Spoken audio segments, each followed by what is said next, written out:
चला तर मंडळी, संक्रांती येत आहे आणि संक्रांतीसाठी स्पेशल आज आपण पुरण बनवतोय। तर अशा पद्धतीने पुरण केल्यास तुम्ही नवख्या जरी असाल पुरणपोळी करताना तरी तुम्ही बनवू शकता।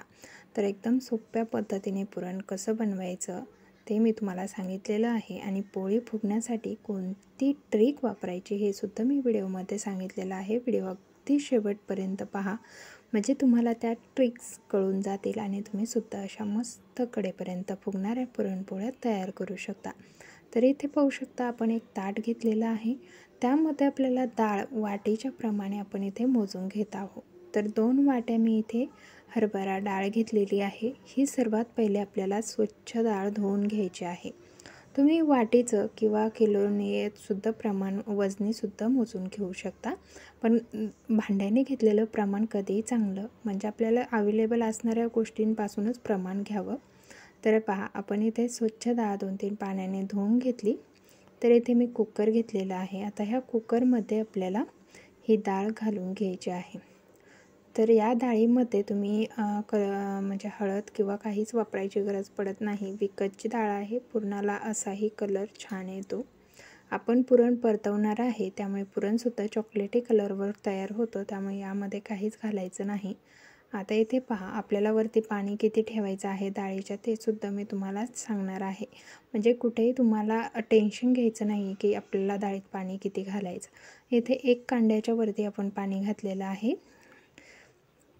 आता इथे पहा, झाकण लावलं पण यामध्ये तेल घालायचं विसरले। तर आता इथे झाकण काढून पुन्हा तेल घालून घेऊया याच्यात, कारण तेल घातल्याने आपली डाळ पटकन शिजते। जास्त तेल घालायचं नाही, अगदी 1 चमचाभर तेल घालायचं, पण त्याने काय होतं, एकसारखी मऊ डाळ शिजल्या जाते आणि पटकनसुद्धा शिजते। तर इथे आपण आता हे झाकण लावून याला कमीत कमी 8 ते 9 शिट्ट्या करून घ्यायच्या आहे, म्हणजे डाळ आपल्याला कशा प्रकारे शिजवायची आहे हे सुद्धा लक्षात आलं पाहिजे। तर इतकी मॅश होईल हातावरती अशी, इतकी डाळ आपण इथे व्यवस्थित शिजवून घेतली, पण 8 ते 9 शिट्ट्यांमध्ये छान डाळ शिजते, यापेक्षा जास्त लागत नाही। तर आपली डाळ एकदम व्यवस्थित शिजलेली आहे। मोठ्या गॅसवरच्या मी 8 ते 9 शिट्ट्या इथे तयार करून घेतल्या। लगेच आपली डाळसुद्धा इथे शिजून तयार झाली। त्यामधलं जे काही एक्स्ट्राचं पाणी आहे ते अशा पद्धतीने आपल्याला बाजूला काढून घ्यायचं। त्यासाठी मी इथे पुरण गाळण्याची जी गाळणी असते त्यातच हे डाळ गाळून घेतलेली आहे। यामध्ये जे काही एक्स्ट्राचं पाणी आहे ते खाली निथळून जाईल आणि आपल्याला ही डाळ कोरडी करून घ्यायची आहे। तर यातलं मी पाणी साईडला काढून घेतलं। खाली एक घमिलं घेतलेलं आहे छोट्या साईजचं। तर ज्यामध्ये तुमची चाळणी घट्ट बसत असेल असं भांडं घ्यायचं आहे आणि गरम आहे तोपर्यंतच आपल्याला ही डाळ जी आहे ती मॅश करून घ्यायची आहे।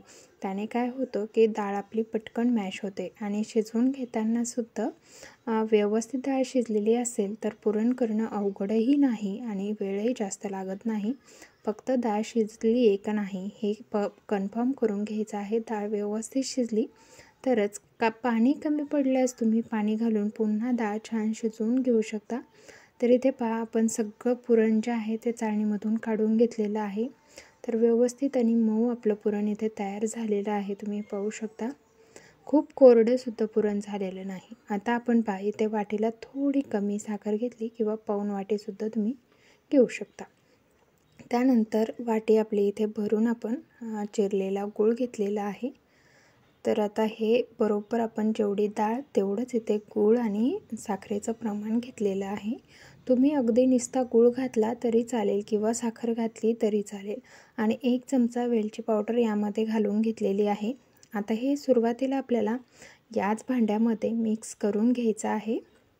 तर व्यवस्थित आपण हे अगोदर हाताने मिक्स करून घेत आहोत। याने काय होतं की एकसारखं पुरण तयार होतं, छान मऊ, आणि पोळीसुद्धा बनवताना एकदम सहज पोळी आपण बनवू शकतो। तर इथे मी मिक्स करून घेतलेली आहे साखर आणि गूळ।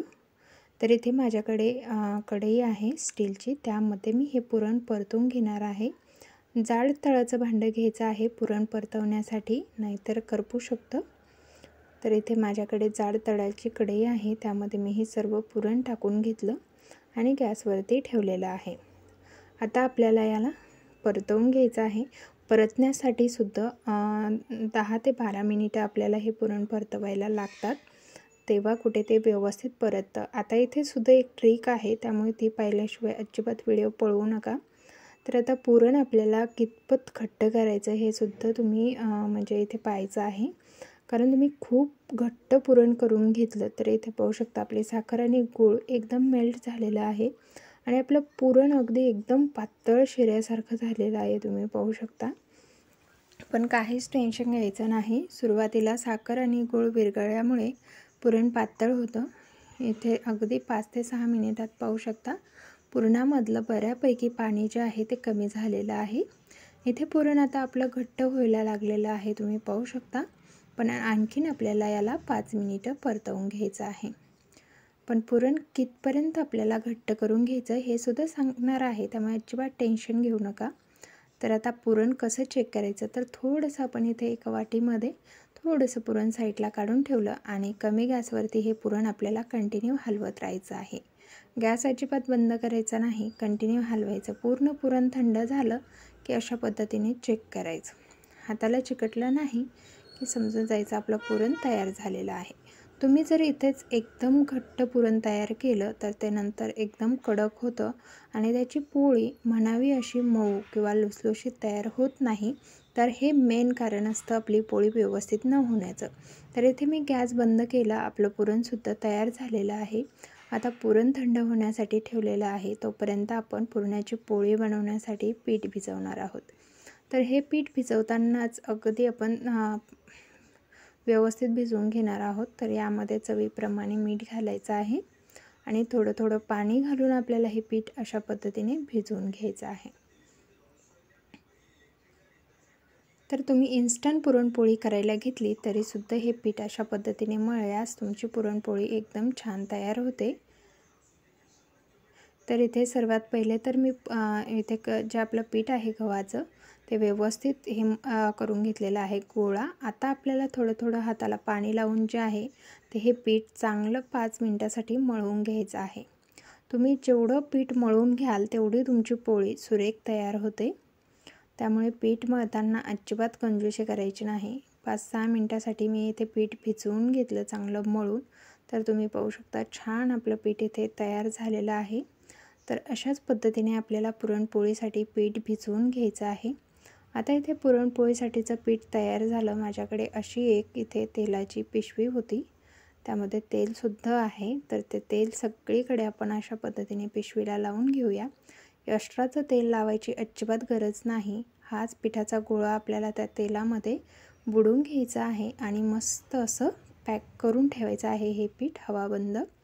म्हणजे काय होतं, आणखीन छान हे पीठ आपल्याला 20 मिनिटासाठी ठेवायचं आहे. 20 मिनिटामध्ये आपलं पुरणसुद्धा थंड होईल आणि इकडे पीठसुद्धा छान भिजलेलं आहे. आता इथे मी पोळपाट घेतलेलं आहे. आता पुरण पाहू शकता तुम्ही आपण किती वल्ल ठेवलं होतं आणि कितपत कोरडं झालेलं आहे. तर जसं की आपण शिरा बनवताना वल्ला ठेवला तर थोड्याच वेळात तो ड्राय होतो, तसंच पुरणाचं देखील असतं. त्यामुळे पुरण परततानाच एकदम तुम्ही कोरडं करू नका. त्याने काय होतं मग म्हणजे पुरणपोळीचं जे पुरण आहे आतमधलं ते एकदम सुक्कं होतं आणि पोळीला धरत नाही. त्यामुळे पोळी काय होतं मऊ होण्याऐवजी कडक होते. त्यामुळे तुम्हाला सुद्धा अशा पद्धतीने पुरण परतवून घ्यायचं आहे, जेणेकरून तुमचीसुद्धा पोळी आतून आणि बाहेरच्या बाजूने सुद्धा मऊसूत राहील. यासाठी ही ट्रिक नक्की फॉलो करा. आता अशा पद्धतीने आपल्याला पुरणाचा गोळा जो आहे तो तयार करून घ्यायचा आहे. त्याचबरोबर इथे कणिकसुद्धा आपली छान भिजलेली आहे, तुम्ही पाहू शकता. आपण यामध्ये अजिबात मैद्याचा वापर केलेला नाही. तर अगदी छान अशी बसण्यासाठी सुद्धा पोळी आपल्याला आपण इथे गव्हाचा पिठाचा वापर केलेला आहे आणि त्यानंतर आपल्याला पोळीला लावण्यासाठी साजूक तूप घेतलेलं आहे. तर आता इथे उंडा घेतलेला आहे. तुम्हाला उंड्याचं प्रमाण दाखवते किती घ्यायचं. तर आपला पुरणाचा उंडा जो आहे तो डबल आहे आणि त्याच्या अर्धा आपण इथे कणकीचा उंडा घेतलेला आहे. तर तुम्हाला लाटता येत नसेल तर तुम्ही एकसारखासुद्धा उंडा घेऊ शकता. पण पुरणपोळी व्यवस्थित आणि लुसलुसीत होण्यासाठी पुरणाच्या पोळीमध्ये पुरणाचं प्रमाण थोडं तरी जास्त असावं कणकेपेक्षा. तर अशा पद्धतीने आपल्याला पीठ लावून जे आहे ते गव्हाच्या पिठाचा उंड्याची अशी वाटी खोलगट वाटी तयार करून घ्यायची आहे. त्यामध्ये उंडा टाकायचा. अंगठ्याच्या सहाय्याने आपल्याला पुरण आत ढकलायचं आहे आणि बाजूच्या कडा वरती घ्यायच्या आहे. आणि याच पद्धतीने आपल्याला इथे पुरणपोळीसाठीचा उंडा तयार करून घेताना वरती पीठ आपल्याला आणून अशा पद्धतीने हे तोंड मिळवून घ्यायचं आहे।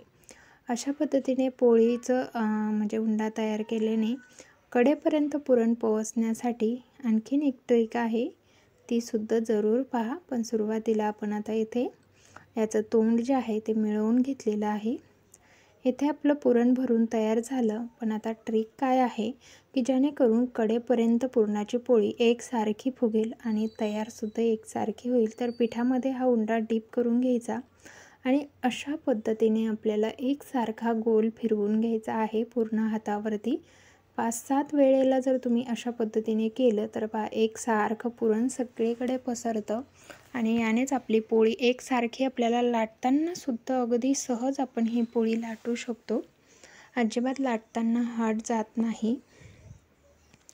बेलणं आपल्याला अलगद धरायचं आहे। कधीही पुरणपोळी करत असताना ज्या प्रकारे आपण चपाती करतो अशा प्रकारे कधीच बेलण्याने लाटायचं नाही।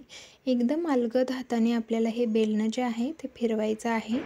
तरीसुद्धा आपलं पीठ व्यवस्थित भिजलेलं असल्यामुळे अगदी फास्ट पोळी आपली इथे म्हणजे लांबत आहे, तुम्ही पाहू शकता। जर तुम्हाला वाटलं पुरण थोडंसं पोळीमधून बाहेर निघल्यासारखं होतं तर त्यावरती आपल्याला थोडंसं पीठ लावून घ्यायचं आहे। त्याने काय होतं की पोळी फुटत नाही। जर तुम्ही तशीच पलटी करून लाटायला घेतली तर मात्र मग तुमची पोळी फुटणार। जर पोळी फुटू नये यासाठी आपल्याला अशा पद्धतीने थोडंफार विरळ वाटलं की तिथे पीठ लावून घ्यायचं आहे। आता एकसारखी आपण इथे पोळी लाटून घेतलेली आहे, पाहू शकता पुरणाची।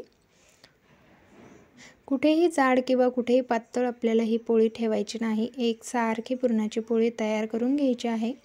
तर माझ्या बहिणींसाठी मी ही संक्रांतीसाठी खास पुरण बनवलेलं आहे। आता इथे आपण तवा गरम होण्यासाठी ठेवला आहे। तव्यावरती कुणीही कमेंट करू नये, तर पोळ्यासाठी हा असाच तवा लागतो।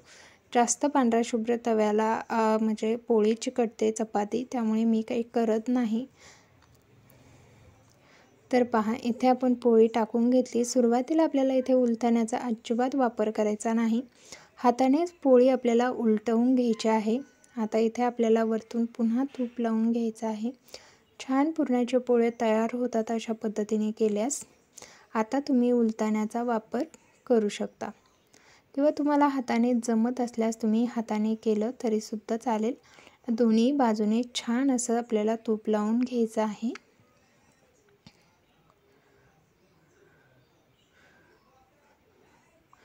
तर पहा एकदम लुसलुशीत आणि छान अशा आपल्या पोळ्या तयार होतात। अगदी तुम्ही पाहू शकता कडेपर्यंत फुगतात। तर तुम्हाला दिसतच असेल किती सुरेख आणि छान आपली पोळी फुगलेली आहे। तर तुम्हाला आशा करते की पुरणपोळीचा व्हिडिओ आवडला असल्यास व्हिडिओ जास्तीत जास्त शेअर करा आणि चॅनलवरती जर तुम्ही नवीन असाल तर व्हिडिओला लाईक आणि चॅनलला सबस्क्राईब करायला विसरू नका। धन्यवाद। भेटूया नवीन एका रेसिपीसह, तोपर्यंत मस्त खा।